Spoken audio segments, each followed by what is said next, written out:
할렐루야. 주 예수님 은혜 안에서 평안하셨습니까?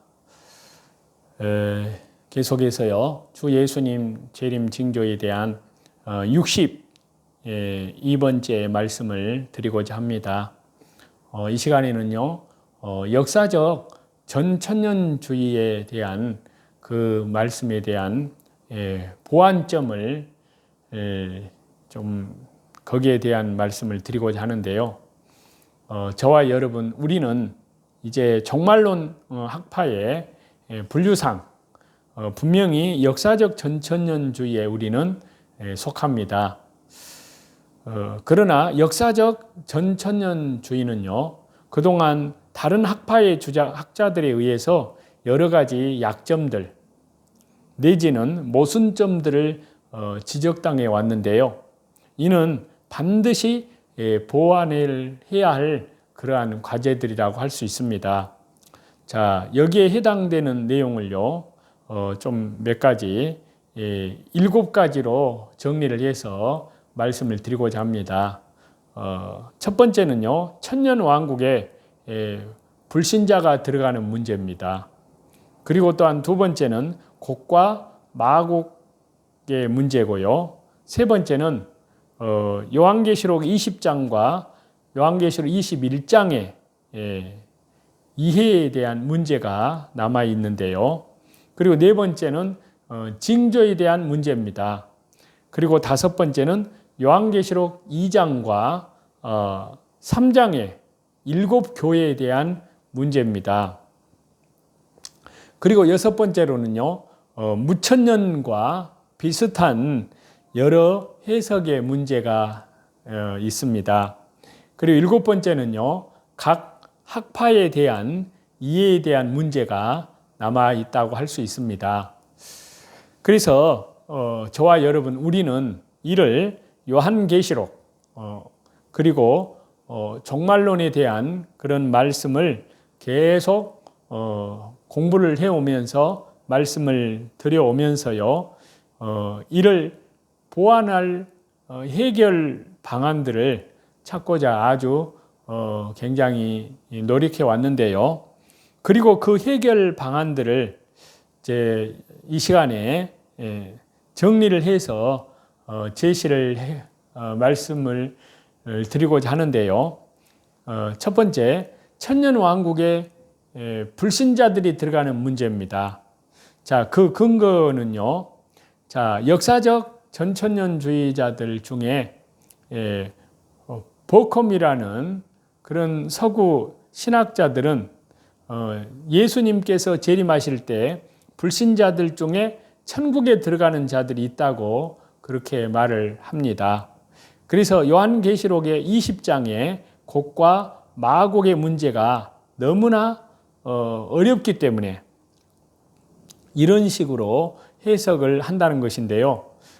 그 근거를 가지고 요한계시록 20장 3절 말씀을 제시를 합니다. 그 근거로요. 자, 그 말씀을 보겠습니다. 요한계시록 20장 3절입니다. 무저경에 던져 넣어 잠그고 그 위에 임봉하여 천년이 차도록 다시는 만국을 미혹하지 못하게 하였는데 그 후에는 반드시 잠깐 놓이리라.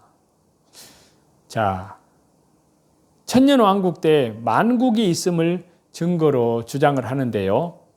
그렇지만 이는 올바른 해석도 문제의 해결도 되지 못한다는 것인데요.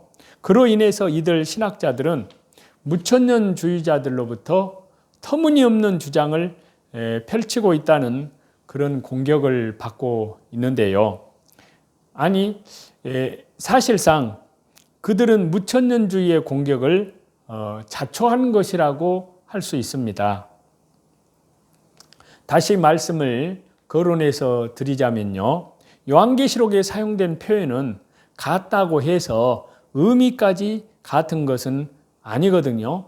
요한계시록 19장의 만국은 예수님의 심판을 받을 자들로 적그리스도에게 마귀에게 속한 세상 나라라면 요한계시록 20장 이후에 만국은 상징적 의미로 천년왕국 전체를 의미하는데요. 천년왕국은 전 세계적 구원의 백성이 들어갑니다. 그러한 의미에서 만국이라고 했고요.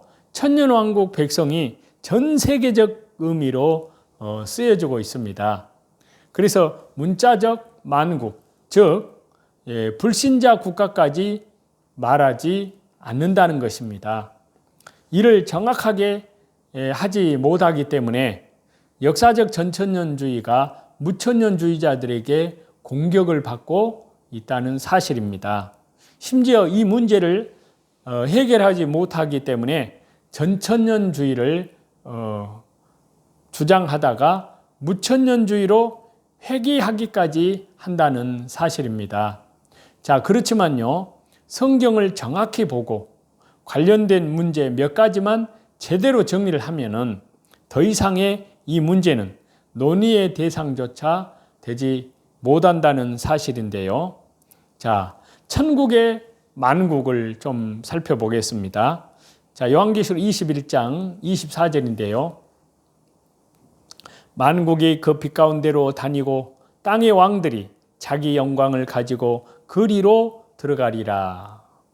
자, 요한계시록 20장은요, 천년왕국 축복으로, 요한계시록 21장은 천년왕국 축복 내용으로 봅니다. 그리고 요한계시록 21장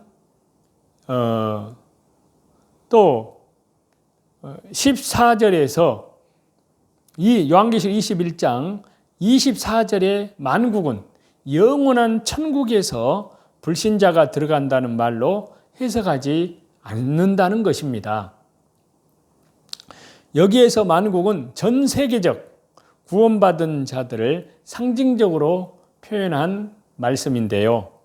그래서 요한계시록 20장 3절의 만국과 요한계시록 21장 24절의 만국은 같은 의미라는 사실인데요.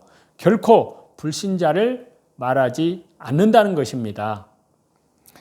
그래서 불신자는 예수님께서 재림하실 때에 모두 심판을 받는다고 말씀하고 있습니다. 자, 요한계시록 19장 15절을 보시면요.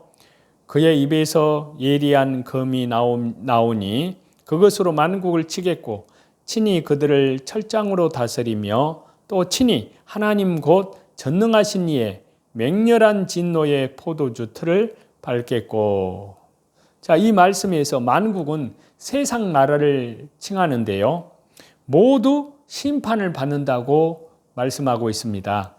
그래서 예수님의 재림으로 심판을 받기 때문에 불신자 만국은 천년왕국에 결코 들어갈 수 없다는 것입니다.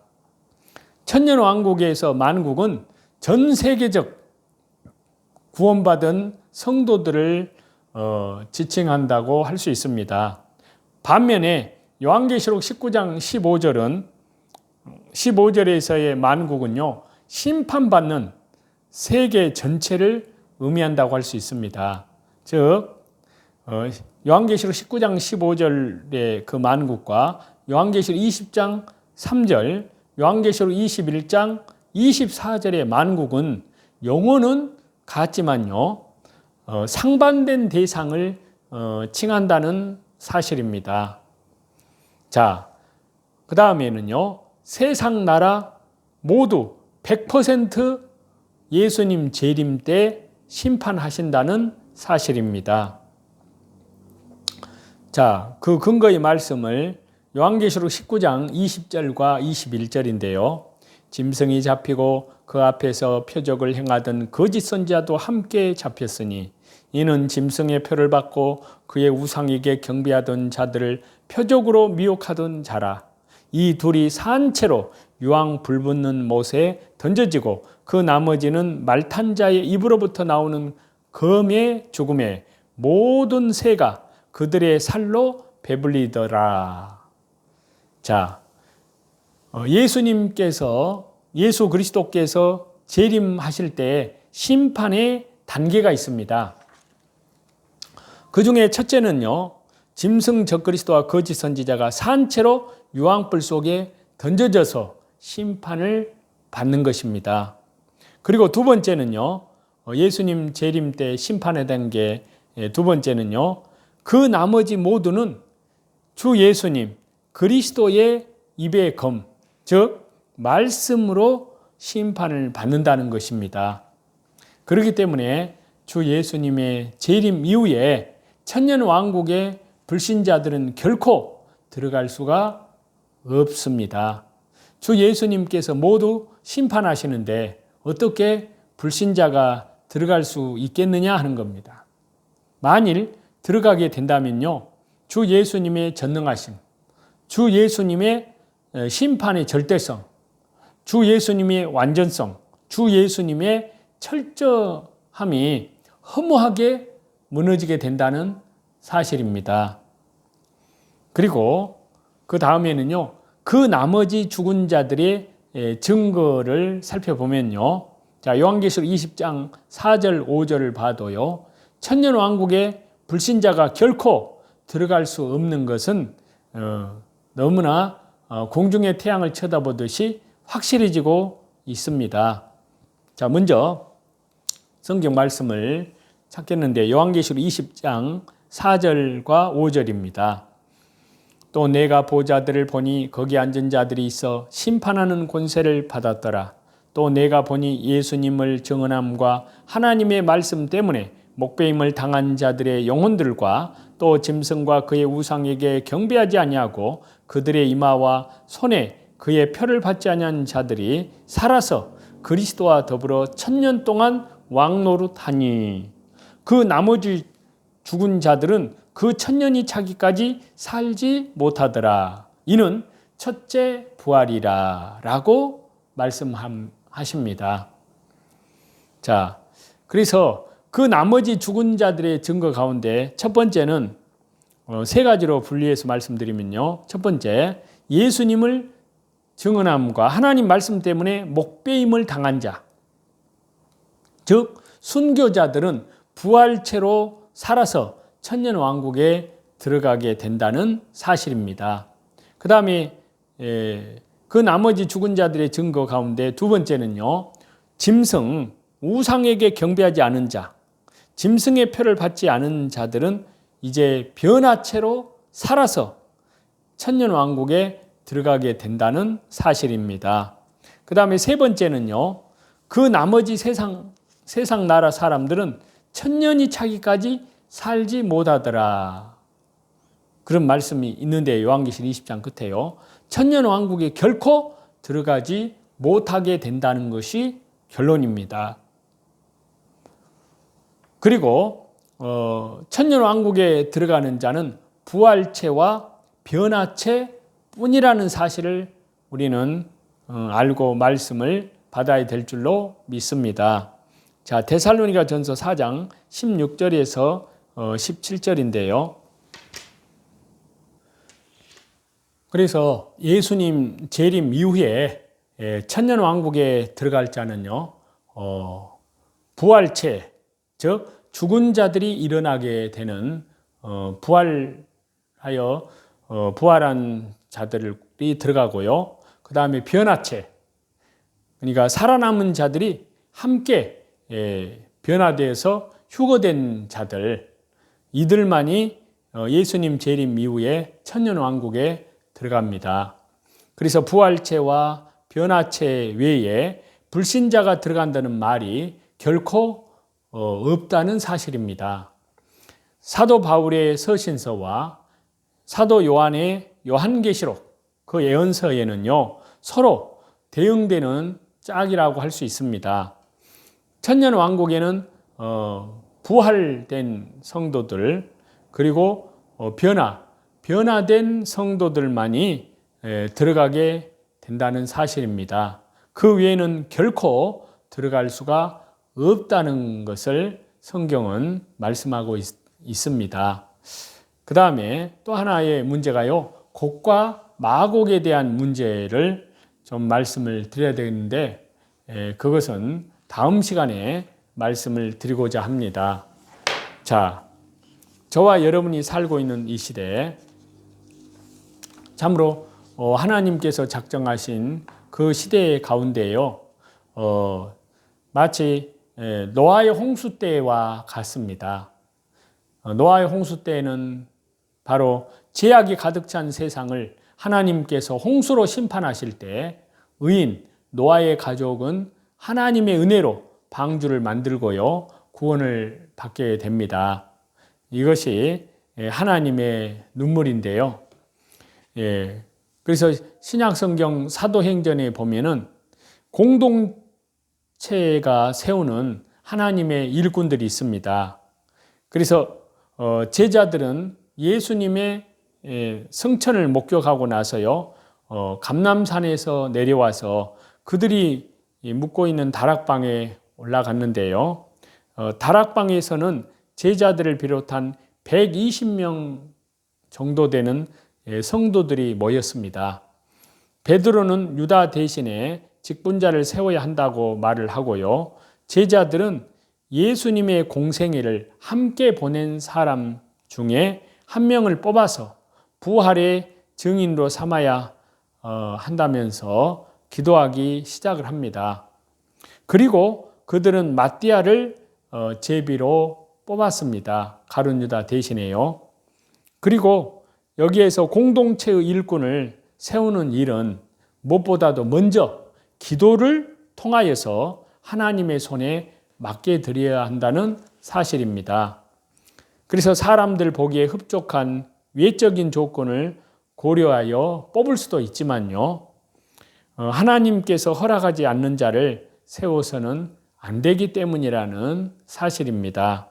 그래서 하나님께서는 이 땅에 믿음의 공동체를 주셨기 때문에 공동체의 통일된 의견은 하나님의 뜻일 가능성이 커 보인다는 그런 식견이 있어야 됩니다. 그래서 우리는 공동체의 결정에 순종을 하고요, 또 하나님께서 우리에게 맡기신 미션, 사명을, 복음 전도 사역을 땅끝까지 복음을 증거해내는 그 일을 충성되게 기도하며 섬기고, 오늘이라 일컫는 동안에 자기를 부인하고 자기 십자가를 지고 지극히 거룩한 믿음 위에 믿음의 덕을, 덕의 지식을, 지식의 절제를, 절제의 인내를, 인내의 경건을, 경건의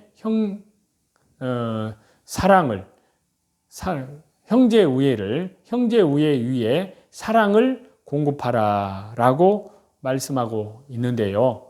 그래서 오늘 또 주 예수 그리스도의 이름으로 모든 삶의 현장에서, 가정에 있든지 직장에 있든지 또 학교에 있든지 또 사업의 현장에 있든지 일터에 있든지 참으로 저와 여러분은 하나님의 말씀 중심으로, 기도 중심으로, 예배 중심으로, 그리고 밖으로는 이뤄진 영혼들에게 하나님 나라의 복음을 성령님의 능력과 권능으로 증가하는 가운데 하나님 앞에 귀하게 쓰임 받음으로, 또한 죄와의 싸움에서, 사단과의 싸움에서, 적그리스도 정부와의 싸움에서, 그리고 세상과의 싸움에서 오직 예수 그리스도 이름으로, 믿음으로 승리하시는 저와 여러분이 다 되시기를 다시 재림하실 우리 주 예수 그리스도 이름으로 간절히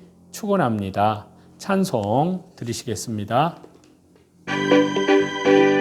나의 죄를 씻기는 예수님 피밖에 없네. 다시 성태하기도 예수님 피밖에 없네. 예수님의 흘린 피 날리게 하오니 귀하고 귀하다. 예수님 피밖에 없네. 나를 정케 하기는 예수님 피밖에 없네. 사죄하는 증거도 예수님 피밖에 없네. 예수님의